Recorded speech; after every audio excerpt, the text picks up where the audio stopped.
Episode 30. The City at 3:07. No one noticed the time at first. The city continued as expected. Traffic signals cycled. Trains arrived with intolerance. Lights changed.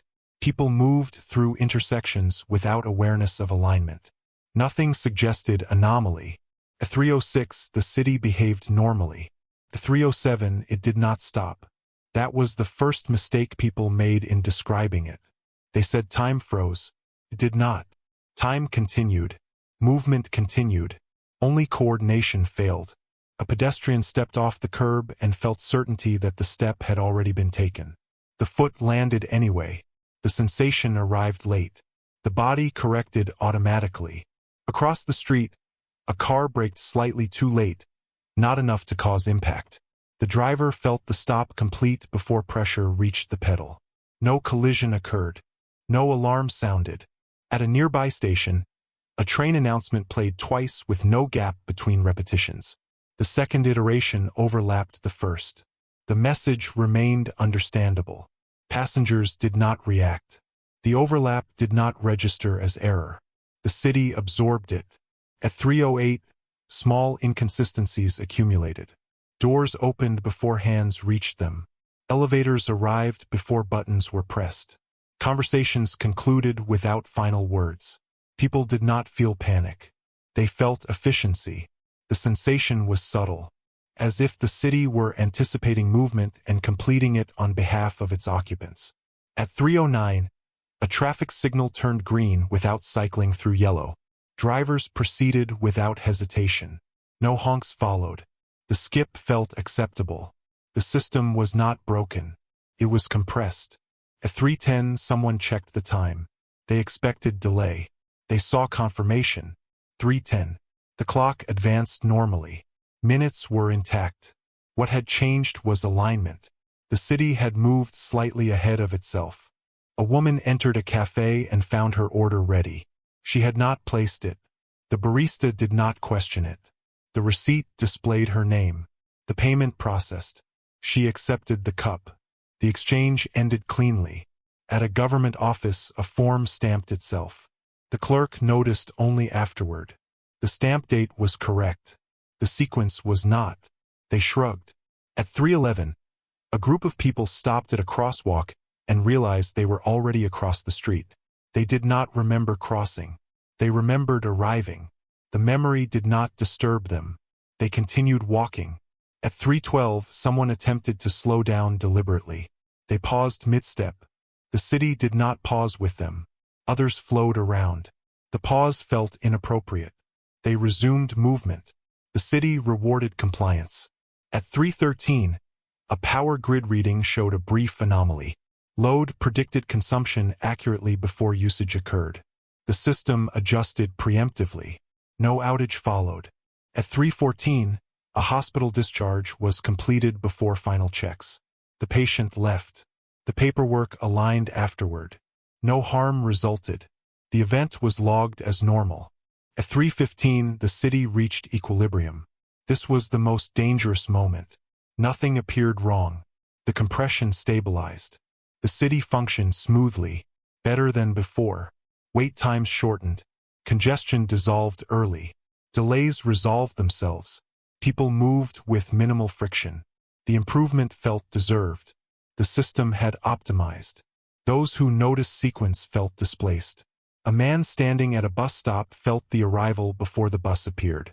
He stepped forward at the correct moment. The bus arrived. He boarded without thinking. Later, he could not recall deciding to board. He did not miss the decision. At 3:16, a child asked a question and received an answer before finishing it. The answer was correct. The child did not feel silenced. They felt understood. At 3:17, a meeting ended exactly on time without agenda. Participants left with tasks assigned. No discussion occurred. No one complained. At 3:18, a citywide alert system registered a status update without trigger. The update was all clear. No alert had been issued. The system logged completion. At 3:19, someone laughed without hearing a joke. The laughter matched context. The joke arrived afterward. The sequence reversed. The effect was seamless.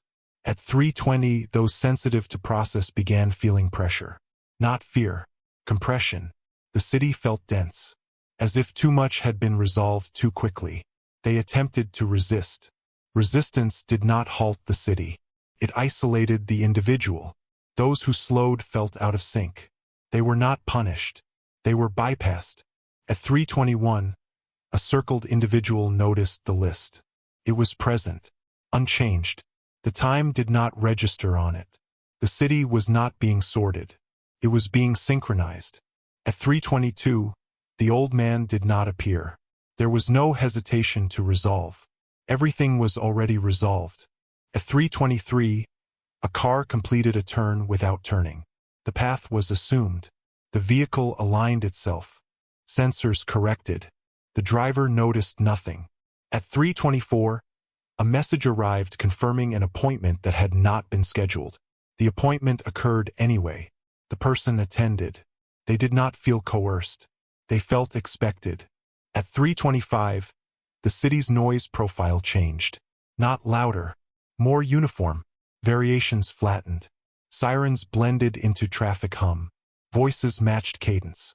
The city sounded complete. At 3:26, a person attempted to leave the city.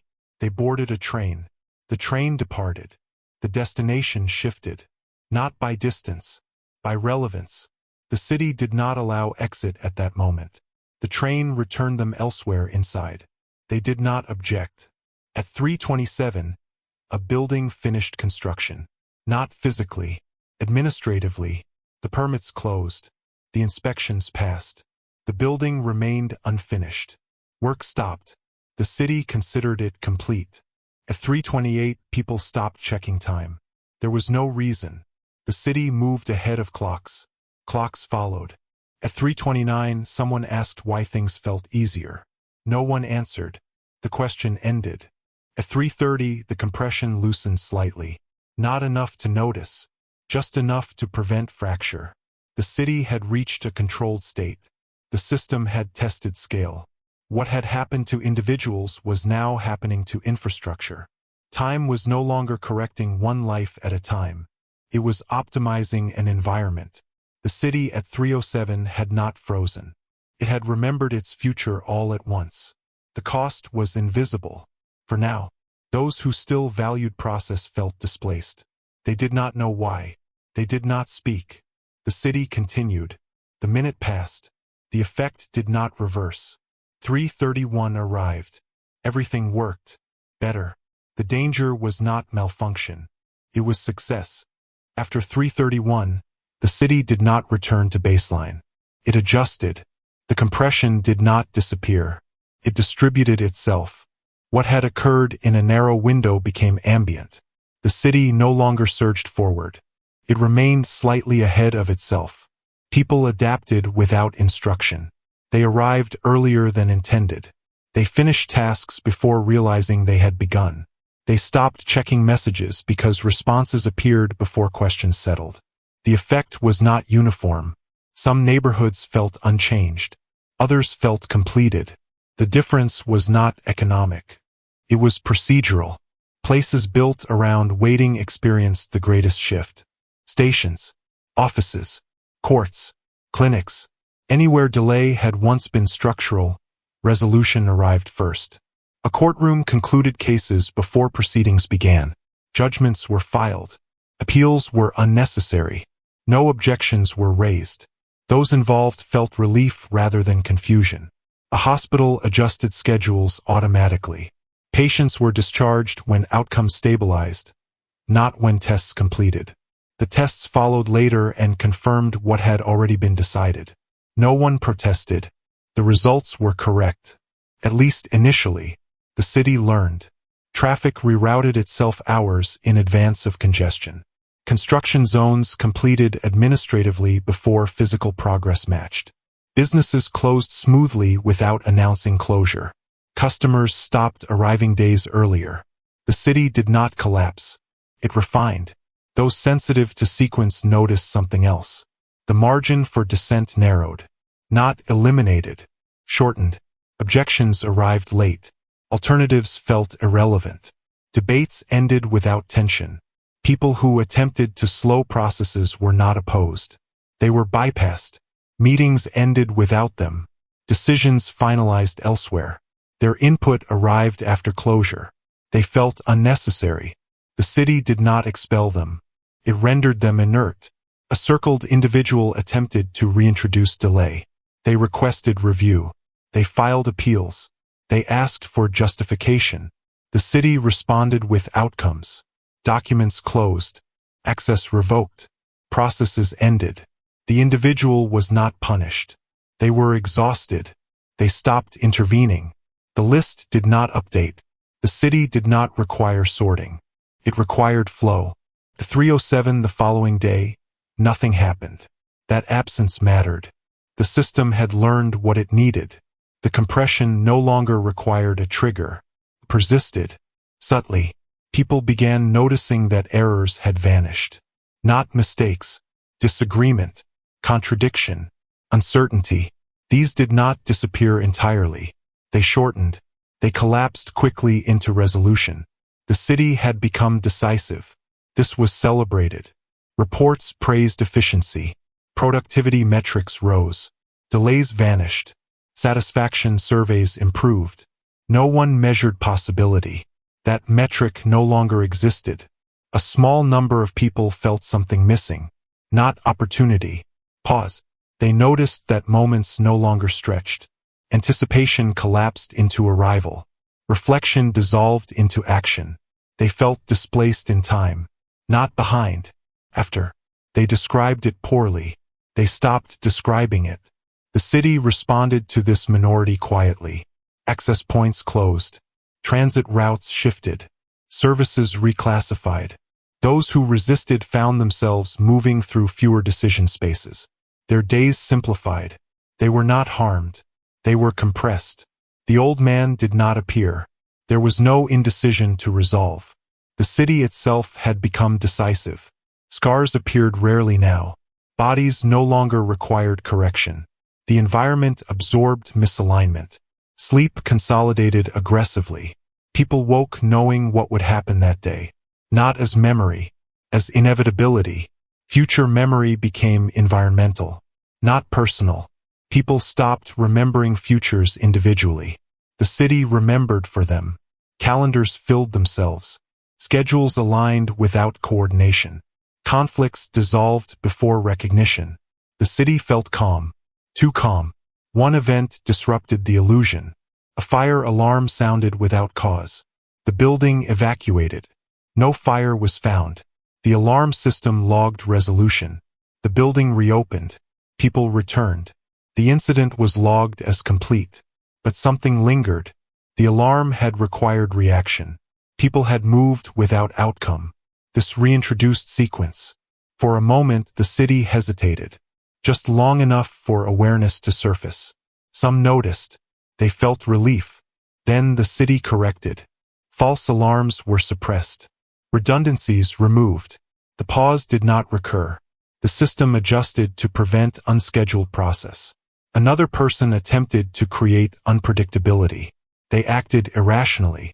They missed appointments deliberately. They contradicted expectations. They introduced noise. The city absorbed this. Appointments closed without them. Decisions finalized elsewhere. Their actions failed to disrupt flow. The city had learned to route around unpredictability. The cost of this became visible slowly.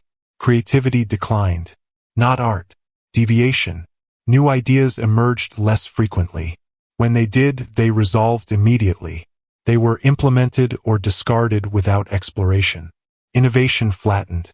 The city optimized itself out of experimentation. No one sounded an alarm.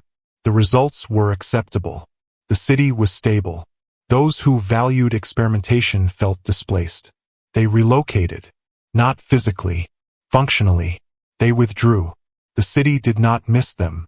At the edge of the city, a neighborhood resisted. Processes remained slow. Meetings dragged. Delays persisted. The city did not correct it. It isolated it. Transit reduced. Services rerouted. The neighborhood became quiet. Then irrelevant. The city did not remove it. It outpaced it. The lesson was clear without articulation. Time did not need to make mistakes anymore. It had found scale. What had been tested on individuals now operated on systems. The city no longer waited for people to decide. It decided for them. This was not oppression. It was optimization. The distinction mattered. Those who protested could not name what they had lost. Safety remained. Order remained. Only uncertainty had vanished. The city had traded uncertainty for efficiency. Most accepted the trade. Some did not notice it had been offered. At 3:07 weeks later, someone checked the time. Nothing happened. The moment had passed. The system had moved on. The city did not need another signal. It had internalized the pattern. Those who remembered how things used to feel did not organize. Organization required delay. Delay no longer existed. The city flowed, completed itself continuously. The future did not arrive. It was already present. The city lived inside its own conclusion. The danger was not collapse. It was permanence. Once a system finishes itself, it does not reopen. The city at 3:07 did not end. It closed.